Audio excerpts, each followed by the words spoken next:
Halo semua, selamat datang di Ngopi Sewai.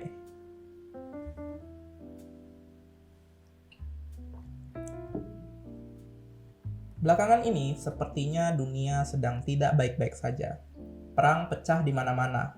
Mulai dari Ukraina versus Rusia yang dimulai tahun lalu, yang dikecam di mana-mana oleh media barat, oleh dunia barat, hingga yang terbaru Palestina versus Israel, di mana dunia barat, khususnya Amerika Serikat yang biasanya berkoar-koar mengecam peperangan, tiba-tiba diam seolah tidak terjadi apapun.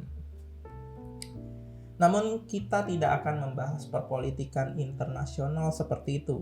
Seperti biasa, bahasan Ngopi Sewai adalah seputar bioscience. Dan hari ini saya akan membahas bagaimana peperangan berdampak langsung terhadap global warming.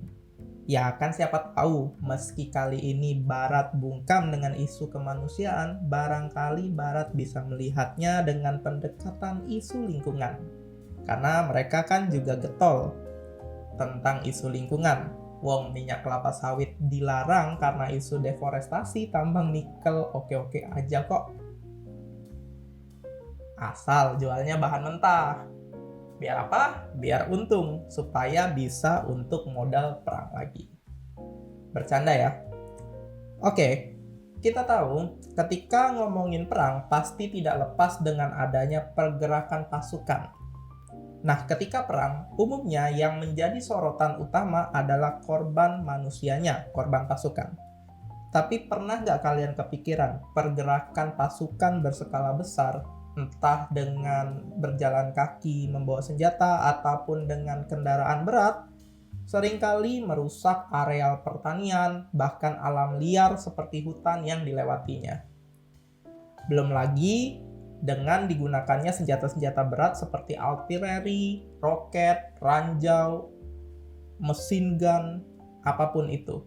Yang pastinya ledakan akibat senjata-senjata tersebut bukan hanya bisa memakan korban manusia, namun juga secara langsung bisa menghancurkan lingkungan. Ini baru ledakannya saja loh. Belum ditambah efek jangka panjangnya seperti pencemaran dari reaksi pasca ledakan yang bahkan membuat area tersebut tidak bisa digunakan lagi karena tercemar untuk jangka waktu yang tidak sebentar. Bahan peledak seperti TNT yang umum dulu digunakan di Perang Dunia I ataupun yang sekarang lebih umum dipakai seperti C4 yang terdiri dari RDX atau PETN adalah senyawa hidrokarbon yang sulit terdegradasi di alam. Selain sulit terdegradasi, sifat dari senyawa-senyawa tersebut meracun bagi lingkungan, sehingga tidak hanya mematikan bagi manusia, tapi juga berpengaruh terhadap turunnya kesuburan tanah dan keberlangsungan ekosistem yang terdampak. Apalagi jika sudah terjadi perang nuklir. Nih ya, beberapa publikasi bahkan mengungkapkan bahwa peperangan dan aktivitas militer berdampak pada turunnya biodiversitas. Baik yang disebabkan secara langsung, misalnya karena hewan-hewan tersebut terjebak zona perang, ataupun peperangan tersebut merusak hutan sehingga habitatnya hilang, ataupun secara tidak langsung seperti karena alasan perang, pengungsi harus berpindah. Karena kekurangan makanan, mereka harus berburu ataupun mengalih fungsi lahan menjadi kamp pengungsi, sehingga ujung-ujungnya juga hilangnya habitat mereka. Kalau mau dirunut masih banyak lagi, seperti misalnya suara ledakan yang bisa mengganggu kesetimbangan dari burung-burung.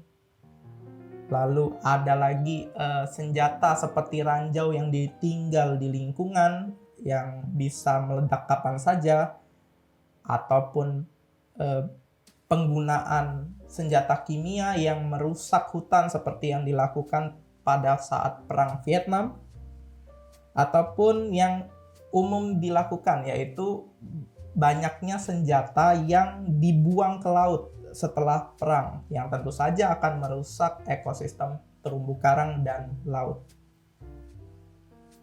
Nah, ini mungkin fakta yang paling gokil karena saat ini isu tentang karbon ini menjadi sangat hangat dibahas. Nah, ternyata peperangan berkontribusi besar terhadap terjadinya perubahan iklim akibat global warming. Secara kasar, sektor militer merupakan salah satu pengguna bahan bakar fosil global terbesar, bahkan bertanggung jawab atas 5,5% emisi global. Nah, jika seluruh militer dunia ini dikumpulkan menjadi satu negara, maka kelompok ini bahkan menyumbang emisi terbesar keempat setelah Cina, Amerika, India. Apakah ada manajemen karbon di perperangan? Kompensasi karbon pasca perang? Saya rasa sih tidak ada. Dan seperti yang kita tahu, perubahan iklim global telah merusak banyak ekosistem dan menyebabkan hilangnya biodiversitas di berbagai tempat.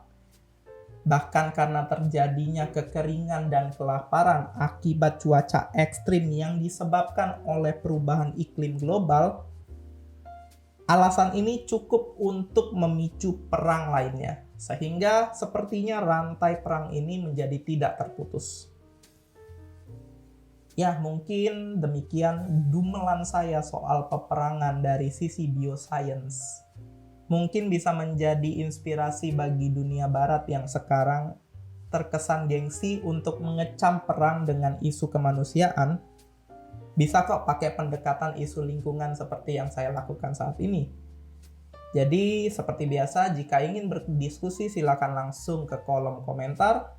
Terima kasih telah mendengarkan Ngopi Sekwai episode kali ini. Saya Punta. Sampai jumpa.